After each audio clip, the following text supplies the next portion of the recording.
এই বিশ্ব ভালোবাসা দিবসের সাথে মুসলমানদের কোনো সম্পর্ক নাই। আমার প্রিয় ভাইরা, অশ্লীলতা নানা ভাবে, নানা নামে, নানা মোড়কে ছেলে মেয়ে একে অপরকে জড়ায় ধরতেছে, একে অপরকে চুমু খাচ্ছে প্রকাশ্যে, দিবালোকে, গণমানুষের সামনে। ওয়ানহানিল ফাহশা, আল্লাহ তাআলা অশ্লীলতাকে নিষেধ করেছেন। যত ধরনের, যত টাইপের, যত ক্যাটাগরির অশ্লীলতা হতে পারে সব অশ্লীলতাকে হারাম করেছেন কে? ফাহশা মানে কি? কথায়, কাজে, আচরণে, কমেন্ট, ফেসবুকের কমেন্টসে যত ধরনের নোংরামো আছে, যত ধরনের অশ্লীলতা আছে, এটাকে আরবিতে বলে ফাহশা। রাব্বুল আলামিন বলেন, কুল ইন্নামা হারামা রাব্বিয়াল ফাওয়াহিশা মা যাহারা মিনহা ওয়া মা বাতান। ও নবী, আপনি বলে দেন, আমার রব প্রকাশ্য, অপ্রকাশ্য, স্পষ্ট কিংবা অস্পষ্ট, দৃশ্যমান কিংবা অদৃশ্যমান সব অশ্লীলতাকে হারাম করেছেন। সব ধরনের অশ্লীলতা হারাম। এবার বলেন, আমাদের সমাজে অশ্লীলতা আছে না নাই? অশ্লীলতা নানা ভাবে, নানা নামে, নানা মোড়কে আমাদের সমাজে আছে না নাই? সংস্কৃতির নামে, ফ্যাশনের নামে, বিনোদনের নামে, উপন্যাসের নামে, কনসার্টের নামে অশ্লীলতা আছে না নাই? আপনি দেখেছেন কনসার্ট গুলোর অবস্থা? আমাদের তরুণ তরুণীরা, আমাদের যুবক যুবতীরা, আমাদের জেনজিরা, কি অবস্থা ওইখানে! ছেলে মেয়ে একে অপরকে জড়ায় ধরতেছে, একে অপরকে চুমু খাচ্ছে প্রকাশ্যে, দিবালোকে, গণমানুষের সামনে। রূপালী জগতের নামে অশ্লীলতা আছে না নাই? এই টার্মটা আপনারা জানেন না? রূপালী জগৎ আসলে কি রূপালী জগৎ না অন্ধকার জগৎ? আমার বোনেরা, আপনাদেরকে যে কি বলে তারা বুঝায়, রূপালী জগৎ শুনেই আপনি ভরকে যাবেন না। রূপালী জগতে যে নারী যত বেশি উলঙ্গ, সে নাকি তত বেশি সাহসী। বলে এটা একটা সাহসী নারী, খুব সাহসী পদক্ষেপ তার। যত বেশি শরীর থেকে কাপড় নামাতে পারবে, যত বেশি বস্ত্রহীন হয়ে নিজেকে প্রেজেন্ট করতে পারবে, সে নাকি তত বেশি সাহসী। আমার চট্টলার ভাইয়েরা, শয়তানের প্রথমে এজেন্ডা ছিল বনি আদমকে বস্ত্রহীন করা। সে আদম এবং হাওয়া আলাইহিস সালামকে নিষিদ্ধ গাছের ফল খাইয়ে তাদেরকে বস্ত্রহীন করেছে। এই জামিনেও সে আমাদেরকে বস্ত্রহীন করতে চাইবে। এই রূপালী জগতের নামে তারা এটা করে। আমার প্রিয় বোনেরা, আপনি জানেন না আপনার দাম কত? ওরা আপনাদেরকে বিজ্ঞাপনের সস্তা পণ্য বানাতে চায়। ওরা আপনাদেরকে ওদের ভোগের লিপসার টুলস বানাতে চায়। আপনাদেরকে দিয়ে ওদের খায়েশ পূরণ করতে চায়। এটা আপনাদের জন্য মোটেও ডিগনিটি নয়, এটা আপনাদের জন্য সম্মান নয়। আপনার সম্মান শালীনতায়, আপনার সম্মান হেজাবে, আপনার সম্মান ভদ্রতায়, আপনার সম্মান আপনার ডিসেন্ট পোশাকে। পোশাক বলে দেয় এই নারীটা ভদ্র না অভদ্র। পোশাক বলে দেয় এই মেয়েটা কোন ঘরের মেয়ে। আপনি জানেন না? আপনারা সস্তা পণ্য বানায়, ভোগের পণ্য, বিলবোর্ডে আপনাকে উলঙ্গ করে উপস্থাপন করে। এই অশ্লীলতার সাথে ইসলামের কোন সম্পর্ক। এজন্য আল্লাহ বলেন, আমি অশ্লীলতাকে হারাম করেছি। অশ্লীলতাকে হারাম করার প্রথম কারণ হলো এর মাধ্যমে মানবতাকে অপমানিত করা হয়। কারণ মানুষের সম্মান মানুষের পোশাকে। মানুষ যখন পোশাকহীন হয়ে যায়, বস্ত্রহীন হয়ে যায়, তার সম্মান কমে যায়। ঠিক কিনা? অশ্লীলতাকে হারাম করার প্রথম কারণ হচ্ছে মানুষ মানুষকে অপমান করে। একটা নারী, সে তো সম্মানিত। নারী যে কত সম্মানিত, নারীরা এটা বুঝেই নাই। বিশ্বনবী বলেন, আদ-দুনিয়া কুল্লুহা মাতা ওয়া খায়রু মাতা'আদ দুনিয়া আল মারআতু সালিহা। আমার বোনেরা, 5টা প্যান্ডেলে আপনারা এলইডিতে আমার আলোচনা শুনছেন, আমি জানি। আপনাদের এই গর্ভ যে কত দামি আপনি জানেন না। আপনার পেট থেকেই আসবে আগামী দিনের সালাহুদ্দিন আল আইয়ুবী। আপনার পেট থেকেই আসবে অনাগত দিনের ইমাম মাহদী আল মুনতাযর। আপনার পেট থেকেই আসবে অনাগত দিনের ফয়সাল, ওয়াসিম, মুগ্ধ, আবু সাইদের মতো বীর যোদ্ধা।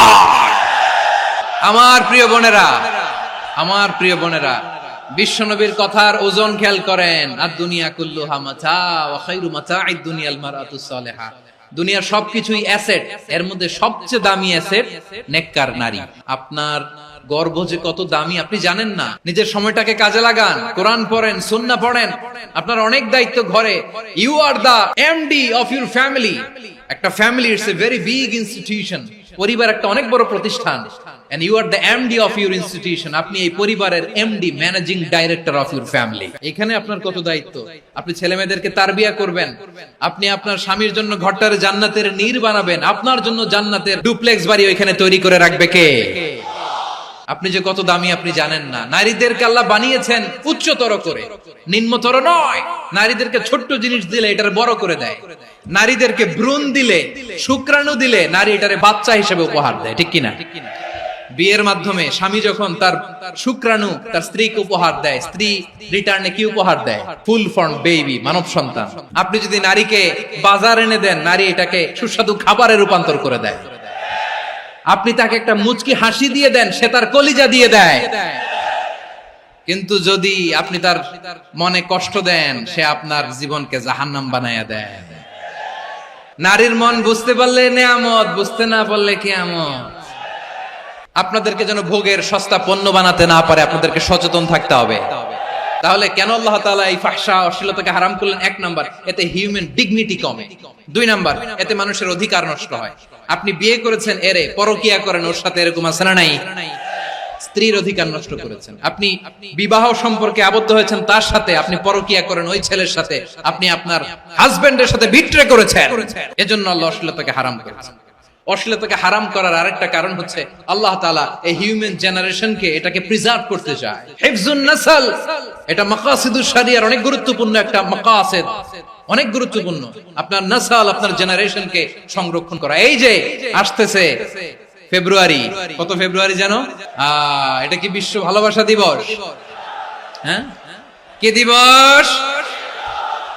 এই বিশ্ব ভালোবাসা দিবসের সাথে মুসলমানদের কোনো সম্পর্ক নাই। আমার প্রিয় ভাইরা, এই যে আপনি অবৈধ সম্পর্কে জড়ালেন, কেন আল্লাহ অশ্লীলতাকে হারাম করেছে দেখেন। বলতেছিলাম যে এটা আপনার নাসল, আপনার জেনারেশন, আপনার লিনিয়েজ, আপনার বংশকে প্রিজার্ভ করা। কে কার বাবা, কে কার মা, বাবা মা জানা, প্রজন্মকে প্রিজার্ভ করা, এটা ইসলাম ওয়াজিব করে দিয়েছে। এই যে অবৈধ সম্পর্কের কারণে, বিশ্ব বেহায়া দিবসের কারণে, এগুলোর আউটকাম, আউটপুট হিসেবে মাঝে মাঝে ঢাকা মেডিকেলের ডাস্টবিনে নবজাতকের বাচ্চার কান্নার আওয়াজ শুনতে পাওয়া যায়। চট্টগ্রাম মেডিকেলের ডাস্টবিনে নবজাতকের কান্না শুনতে পাওয়া যায়। বীর চট্টলার মুসলমানেরা বুঝতে পারলে আওয়াজ করে বলেন, এই যে চট্টগ্রাম মেডিকেলে যে নবজাতকটা পাওয়া গেল, ওর বাবাকে আমাকে বলেন, ওর মাকে, ও কোন ফ্যামিলির সন্তান কেউ জানে? আপনি হিউম্যান ডিগনিটিকে অপমান করেছেন না? আপনি তার ভবিষ্যৎকে অন্ধকার করেছেন না? আপনি তার লিনিয়েজকে প্রশ্নবিদ্ধ করে দিয়েছেন না? এই জন্য আল্লাহ তাআলা অশ্লীলতাকে আমাদের জন্য হারাম করে দিয়েছেন। পড়েন সুবহানাল্লাহ। এই জন্য রাব্বুল আলামিন বলেন, কুল ইন্নামা হারামা রাব্বিয়াল ফাওয়াহিশা মা যাহারা মিনহা ওয়া মা বাতান। প্রকাশ্য অপ্রকাশ্য সব অশ্লীলতাকে হারাম ঘোষণা করে দিয়েছে কে? আবার দুনিয়ার বুকে যারা অশ্লীলতার প্রসার করে তাদের জন্য শাস্তি মজুদ রেখেছে কে? রাব্বুল আলামিন বলেন, ইন্নাল্লাযীনা ইউহিব্বুনা আন তাশিআল ফাহিশাতু ফিল্লাযীনা আমানু লাহুম আযাবুন আলীমুন ফিদ দুনিয়া ওয়াল আখিরাতি ওয়াল্লাহু ইয়ালামু ওয়া আনতুম লা তা'লামুন। নিশ্চয়ই যারা বিশ্বাসীদের মাঝে অশ্লীলতার প্রচার প্রসার করতে চায় তাদের জন্য আমি মর্মন্তুদ শাস্তি প্রস্তুত করে রেখেছি, দুনিয়াতেও রেখেছি, আখিরাতেও রেখেছি। ঘোষণাটা কার? যারা এই নাটকের নামে, সিনেমার নামে, রূপালী জগতের নামে, মুভির নামে, ওটিটি প্ল্যাটফর্মের নামে আমার সমাজে অশ্লীলতা ছড়াতে চায়, তাদের জন্য কঠিন মর্মন্তুদ শাস্তি মজুদ রেখে দিয়েছে কে? ও আমার বোনেরা, এখনো আপনি জাগবেন না? এখনো আপনার চিন্তার দুয়ারে এখনো নাড়া পড়ে নাই? ওরা আপনাকে উলঙ্গ বানাতে চায়, ওরা আপনাকে আইটেম গার্ল বানাতে চায়। এজন্য ইসলাম অশ্লীলতাকে হারাম করেছে। হারাম। ইসলাম বলেছে যুজন যুজন দূরে থাকো, ওরা বলে না কাছে আসো, কাছে আসার গল্প, ক্লোজ আপ ওয়ান, কাছে আসার গল্প আছে না নাই? তাহলে অশ্লীলতার সাথে আমাদের কোনো সম্পর্ক? আমরা এই সমস্ত ক্লোজ আপ ওয়ান, কাছে আসার গল্পের প্রোগ্রামে যাব? আমরা কোন ধরনের অশ্লীল কন্টেন্ট সোশ্যাল মিডিয়ায়, টিভিতে দেখব? Be a part of our vision. Do listen and share the khair.